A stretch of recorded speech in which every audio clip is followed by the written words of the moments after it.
The density of a material in SI unit is 128 kg per meter cube. In certain units in which the unit of length is 25 cm, unit of mass is 50 gram, numerical value of density of the material is। ठीक है, तो basically ये question क्या बोल रहा है, SI unit में किसी चीज़ का डेंसिटी दे दिया है किसी दूसरे सिस्टम ऑफ यूनिट में जिसके बारे में यहाँ पे डिस्क्राइब किया गया है, उस सिस्टम ऑफ यूनिट में ये वाला वैल्यू मतलब इस डेंसिटी का न्यूमेरिकल वैल्यू क्या होगा। ठीक है, तो मान लेते हैं कि उस सिस्टम ऑफ यूनिट में न्यूमेरिकल वैल्यू x है। मतलब क्या मैं बोल सकता हूँ कि x और उस सिस्टम में जो मास याद रखना, डेंसिटी हमेशा मास डिवाइडेड बाय लेंथ का क्यूब ही रहेगा, है ना। क्योंकि डेंसिटी चाहे मतलब डेंसिटी या कोई भी फिजिकल क्वांटिटी का डायमेंशन चेंज नहीं होता है, भले आप सिस्टम ऑफ यूनिट चेंज कर लो। तो मास का मान लेते हैं यूनिट m है उस सिस्टम में और लेंथ क्यूब जो है वो l है। समझ में आई बात, यानी उस सिस्टम में मास के यूनिट को मैं m बोल रहा हूँ, just like SI unit system में SI सिस्टम में मास का यूनिट किलोग्राम होता है और लेंथ का मीटर होता है, वैसे ही मान लेते हैं उस सिस्टम ऑफ यूनिट में m जो है मास का यूनिट है और l क्या है, लेंथ का यूनिट है। ठीक है ना। अब ये दोनों डेटा तो सेम ही है, डेटा इन द सेंस कि ये जो डेंसिटी बता रहा है ये सिस्टम ऑफ यूनिट वही डेंसिटी बता है, just like 1 metre equal to 100 centimetre बोल सकते हैं ना कि दोनों एक्चुअली में इक्वल है। वैसे ही ये दोनों क्योंकि सेम मटेरियल का डेंसिटी बता रहा है, दोनों इक्वल होना चाहिए, है ना। ठीक है, ओके। अब हमारा काम क्या है, एक्स का वैल्यू निकालना। ठीक है, न्यूमेरिकल वैल्यू। ठीक है, वही मतलब एक्स का वैल्यू एक्स, इसी को न्यूमेरिकल पार्ट बोलते हैं। 128 न्यूमेरिकल पार्ट है तो यूनिट वाला पार्ट है। ठीक है ना। तो अब देखो हम लोग को बोल दिया गया कि यूनिट ऑफ मास क्या है उस सिस्टम में 50 ग्राम, तो मास के बदले में 50 ग्राम लिखूंगा। ठीक है, और लेंथ की पावर -3, लेंथ कितना है वहाँ पे 25 सेंटीमीटर, मतलब लेंथ का वैल्यू 25 सेंटीमीटर।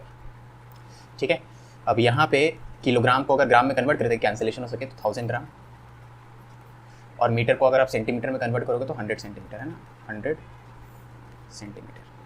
ठीक है, तो एक्स का वैल्यू यहाँ से निकल जाएगा, तो x should be equal to 128 into 1000/50 into यहाँ कितना 100 और यहाँ 25, 100/25 यानी 4 की पावर -3। ठीक है, तो एक्स का वैल्यू यहाँ से आ जाएगा 50, 20 और ये आपको हो जाएगा 64, 1/64 2 और ये तो 40। आंसर हो जाएगा ऑप्शन ए। ठीक है,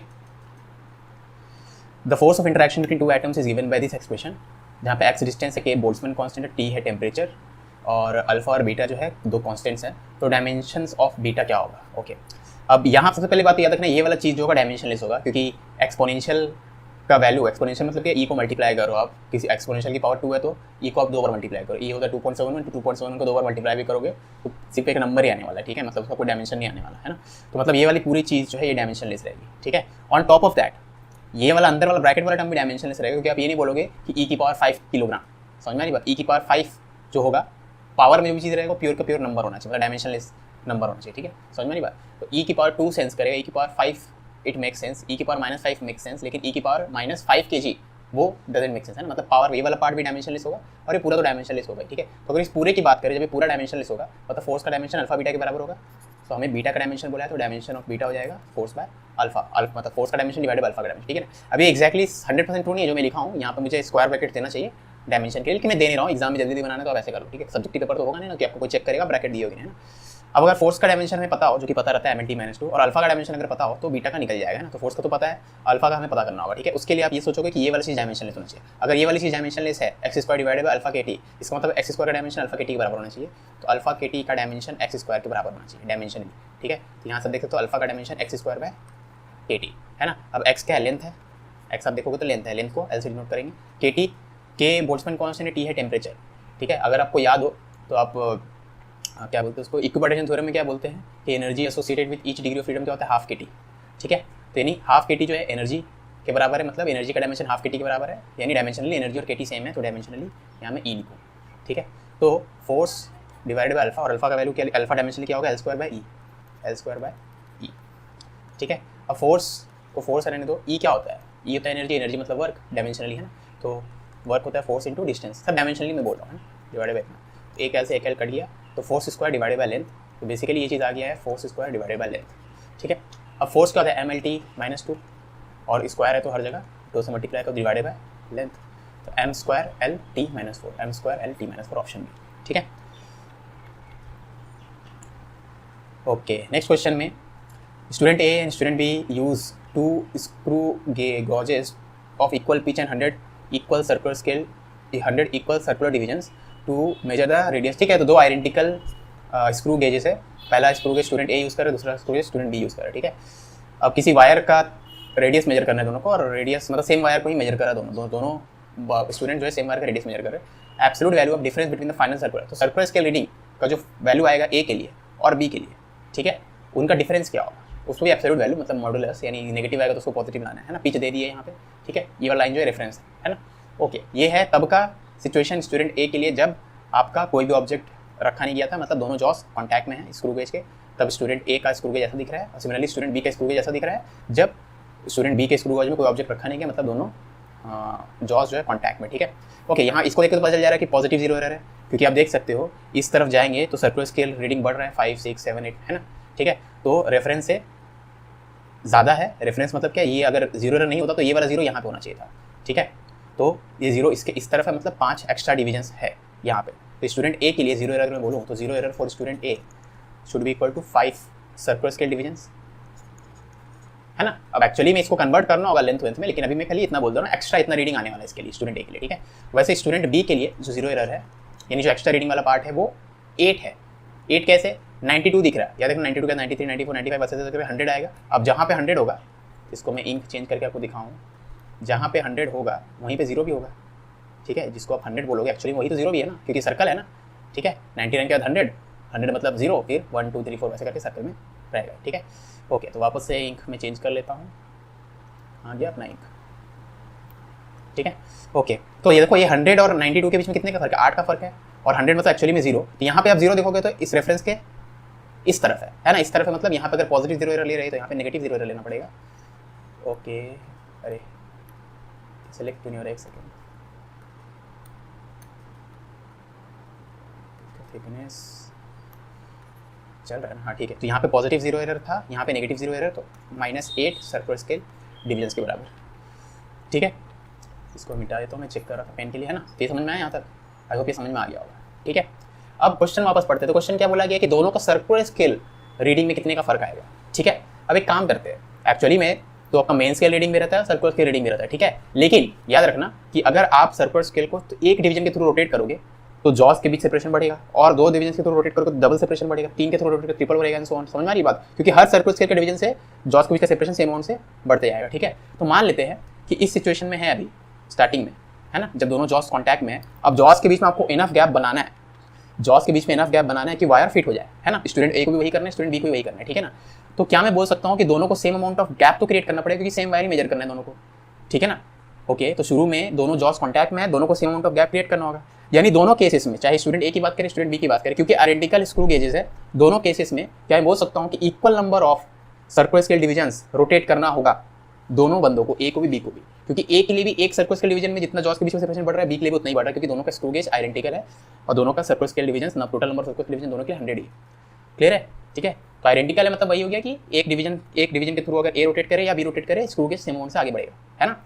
ओके, तो क्या मैं बोल सकता हूँ कि अगर आपको 2 जॉस के बीच में सेपरेशन इतने का लाना है, कितने का लाना है 0.322 सेंटीमीटर, तो मान लेते हैं ए को सर्कुलर स्केल डिवीजन जो है 58 रोटेट करना पड़ा, तो बी को भी 58 सर्कुलर स्केल डिवीजन के थ्रू रोटेट करना होगा, तभी तो same amount of gap create होगा। ठीक है, तो क्या मैं ये बोल सकता हूँ कि दोनों को सेम नंबर रोटेट करना पड़ेगा, है ना। तो reading circular scale reading of A जो होगा वो, अगर उसको एन के थ्रू रोटेट करना पड़ रहा है, याद रखना पहले से 5 एक्स्ट्रा था तो ये n+5 हो जाएगा, है ना। वैसे circular scale reading for B याद रखना, अभी मैंने स्टैब्लिश किया, हम लोगों ने स्टैब्लिश किया कि एन अमाउंट ऑफ रोटेशन दोनों को सेम ही करना पड़ेगा, तो यहाँ भी एन ही आएगा, लेकिन सर जीरो एरर को अगर इंक्लूड करें तो final circular scale reading second B वाले केस में कितना हो जाएगा n-8। समझ में आना एन दोनों में सेम क्यों आया। ठीक है, ये वैसा ही चीज़ अगर स्केल से आप मेजर कर रहे हो 1 सेंटीमीटर का लेंथ, तो आपका फ्रेंड अगर 4 से स्टार्टिंग करेगा तो 4 से 5 के बीच में आप लेंथ आ जाएगा 1 सेंटीमीटर, आप अगर 7 से स्टार्ट करो 7 से 8 के बीच में, लेकिन 1 सेंटीमीटर का लेंथ चाहे वो ना पे दोनों के लिए सेम ही आएगा ना। वैसे ही वही यहाँ पे n बता रहा है आपको, स्टार्टिंग पॉइंट दोनों का डिफरेंट है, इसलिए यहाँ पे n+5 हो गया, यहाँ पे n-8 हो गया, लेकिन आप समझ गए मैं क्या बोल रहा हूँ। ठीक है, अब इन दोनों का डिफरेंस अगर देखें तो दिस माइनस दिस करोगे तो circular scale reading for A minus circular scale reading for B, आपको दिस माइनस दिस करोगे तो कितना आएगा 13 आएगा, तो आपका आंसर हो जाना था 13। तो बहुत ही आसान क्वेश्चन है, ओरल क्वेश्चन है, ये पढ़ते क्वेश्चन हो जाना चाहिए। ठीक है, इतना आसान क्वेश्चन है। The density of a solid metal sphere is determined by measuring its mass and diameter. The maximum error in the density of the sphere is इतना।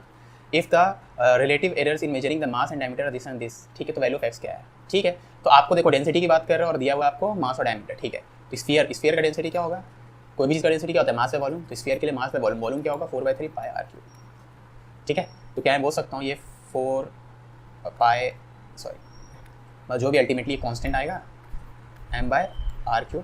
अब रेडियस को आप डायमीटर बाय 2 लिखोगे, ठीक है, वो भी 2 भी एक कांस्टेंट में ऑब्जॉर्व हो जाएगा, तो basically density is proportional to mass by diameter का क्यूब। ठीक है, यानी मास इंटू d⁻³ है ना।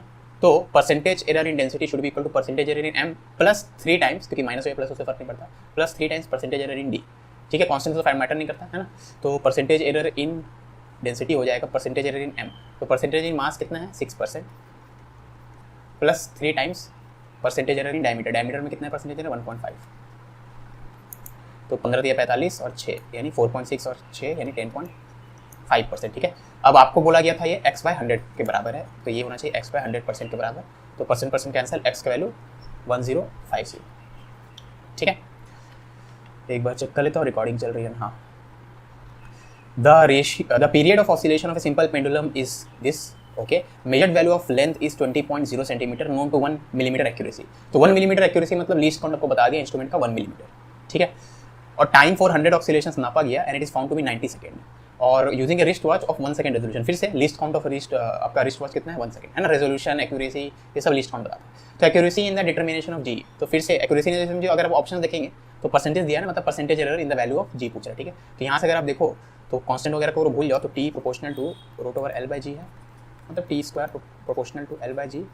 तो हमें जी के लिए एक्सप्रेशन निकालना है, तो जी प्रोपोर्शनल टू L की पावर L इंटू टी की power -2, g proportional to L into T की पावर -2। ठीक है, तो परसेंटेज एरर इन जी हो जाएगा परसेंटेज एरर इन L plus 2 times percentage error इन टी, है ना, परसेंटेज एरर इन L plus 2 times percentage error इन टी। ठीक है, तो परसेंटेज एरर इन L निकालना आपको, तो परसेंटेज एरर इन L अगर हम लोग देखें तो अब अगर क्वेश्चन में आपको एरर नहीं दिया है ना, तो आप मैक्सिमम एरर मान के चलना, और मैक्सिमम एरर किसी चीज़ में हो सकता है that is equal to least count, क्योंकि जितना लीस्ट काउंट है मैक्सिमम उतना ही एरर आ सकता है, उससे ज़्यादा एरर तो आ ही नहीं सकता है ना, क्योंकि लीस्ट काउंट होता है smallest amount of accurate measurement जो आप कर सकते हैं, smallest accurate measurement using that instrument, उसको लीस्ट काउंट बोलते हैं। ठीक है ना, तो उससे ज़्यादा एरर तो आ ही नहीं सकता है ना, तो मैक्सिमम एरर मान लो तो डेल्टा L/L करेंगे, तो मैक्सिमम लेंथ में एरर कितना हो सकता है लीस्ट काउंट के बराबर, which is 1 millimetre divide by length कितना है 20 सेंटीमीटर, है ना। ठीक है, तो परसेंटेज एरर में देखें इसको तो इंटू 100 करना पड़ेगा, तो परसेंटेज एरर में इंटू 100। ठीक है, तो मिलीमीटर और सेंटीमीटर को मिलीमीटर में 10 से मल्टीप्लाई करेंगे तो 1/200 मतलब 0.5%। ठीक है, तो परसेंटेज एरर इन एन मिल गया। वैसे ही परसेंटेज एरर इन क्या निकालना है, एल हो गया, टी निकालना है ना, टी। तो टाइम पीरियड आप देखो, तो टाइम पीरियड आपको कितना बोला गया था, टाइम पीरियड में एरर कितना हो सकता है 1 सेकंड का, डिवाइड बाय टोटल टाइम कितना 90 सेकंड। अब यहाँ पे एक डाउट होता है बच्चों को, मैं भी जस्ट एड्रेस करूँगा, तो पहले इसको लिख लेता हूँ। तो 100/90 यानी 10/9 और 10/9%।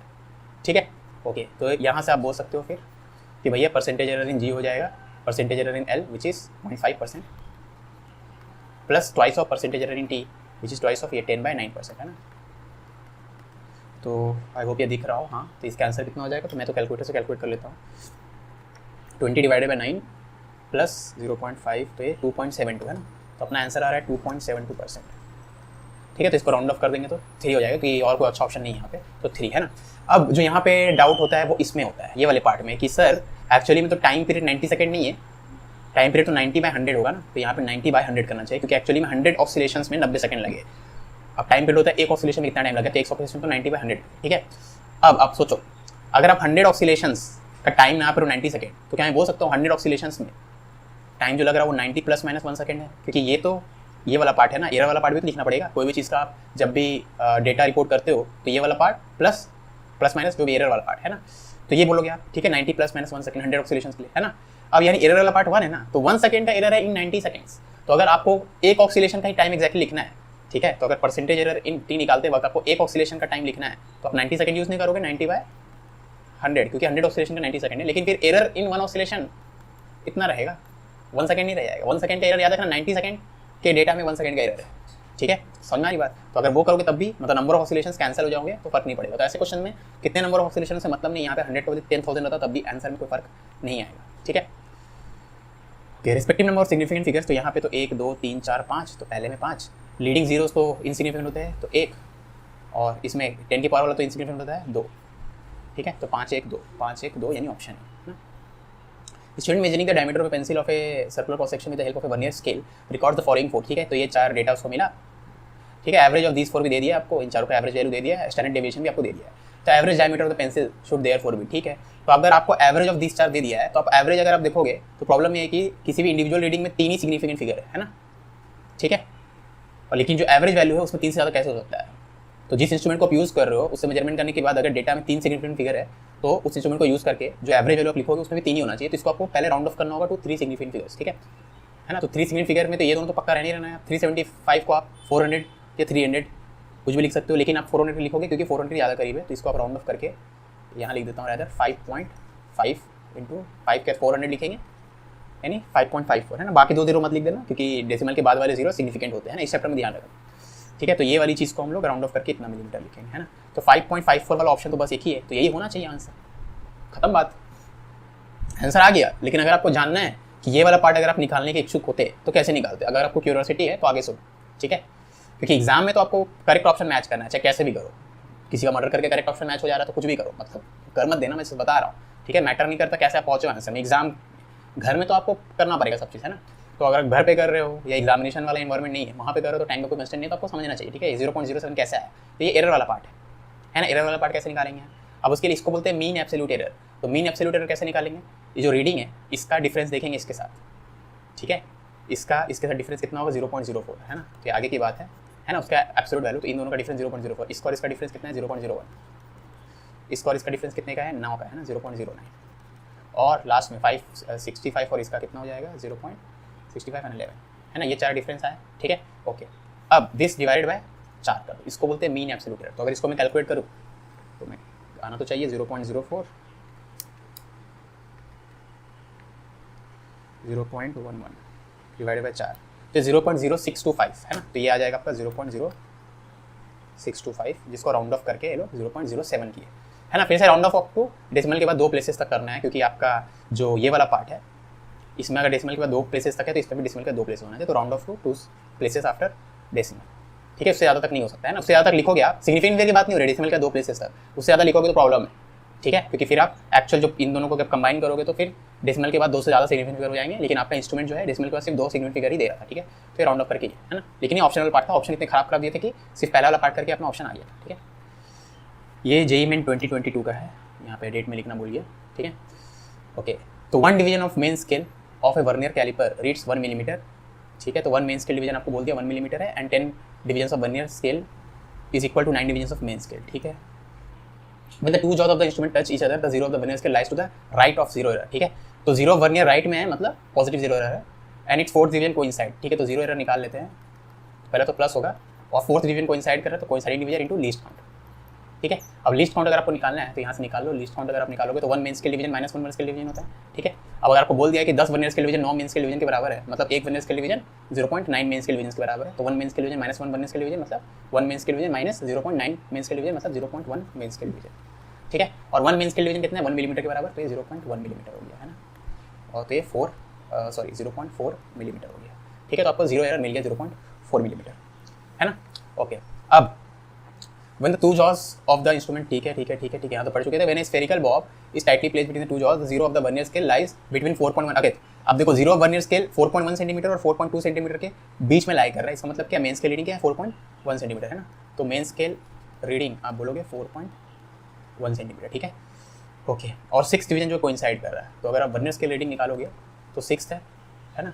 तो vernier scale reading into least count करना पड़ता है, ठीक है। तो 6th डिवीजन वर्नियर स्केल का रीडिंग है और लीस्ट काउंट कितना है 0.1 मिलीमीटर, तो 0.6 मिलीमीटर, ठीक है। यानी सेंटीमीटर में 0.06 सेंटीमीटर, है ना। तो नेट रीडिंग कितना हो जाएगा, मेन स्केल रीडिंग तो इतना है और वर्नियर स्केल का 0.06, तो ये 4.16 सेंटीमीटर, है ना। ये रीडिंग आया, लेकिन आपका जो फाइनल रीडिंग होता है उसमें तो जीरो एरर को सब्ट्रैक्ट करना पड़ता है, ठीक है ना। तो फाइनल रीडिंग हो जाएगा दिस माइनस जीरो एरर, तो दिस माइनस 0.4 मिलीमीटर में इसको सेंटीमीटर में कन्वर्ट करो, हर चीज़ को सेंटीमीटर में रख रहा हूँ मैं, इतना सेंटीमीटर, ठीक है। तो हो जाएगा 4.12 सेंटीमीटर, है ना। तो आपको बोला गया कितना सेंटीमीटर होगा, तो ये 412 इंटू 10⁻² सेंटीमीटर, तो यहाँ पे 412 आना चाहिए, है ना। ये वाला पार्ट में 412 आना चाहिए, ठीक है। अगर ये नहीं दिख रहा है तो 2022 का क्वेश्चन है। कॉन्ग्रेचुलेशंस वीडियो लेक्चर कंप्लीट करने के लिए। जो भी चीज़ आपको अच्छी लगी, जो भी चीज़ ख़राब लगी, प्लीज़ कमेंट में बताना। और अगर आप डाउट पूछोगे कमेंट में तो प्लीज़ टाइम स्टैम्प के साथ ही डाउट पूछना, करेक्ट टाइम स्टैम्प के साथ। और वीडियो अगर अच्छी लगी हो तो लाइक करना, ख़राब लगे तो डिसलाइक करना, और कारण भी बताना प्लीज़ कमेंट में, ताकि फ्यूचर वीडियोस में वो चेंजेस इनकॉर्पोरेट करके फ्यूचर लेक्चर्स और अच्छे बन सके, ठीक है। तो चलो मिलते हैं नेक्स्ट सेक्शन में, अंटिल देन बाय।